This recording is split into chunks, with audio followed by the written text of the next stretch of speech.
প্রচণ্ড গরম, তীব্র গরমে জীবন হাঁসফাঁস করতেছে। তো ভাবলাম এই গরমে কিছু গরম গরম ইংলিশ শেয়ার করি। আপনি বলতে পারেন today is dog days. Today is dog days মানে হচ্ছে আজ তীব্র গরম। ডগ ডে হচ্ছে একটা ইডম এবং এই ইডমটার অর্থ হচ্ছে তীব্র গরম। আপনি আরেকটা ইংলিশ ব্যবহার করতে পারেন, সেটা হচ্ছে গিয়ে ইটস সিজলিং হোয়াট টুডে, আজ তীব্র গরম।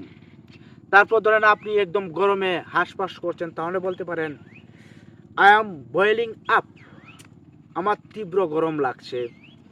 তারপর আরেকটা শব্দ আছে হিট ওয়েভ।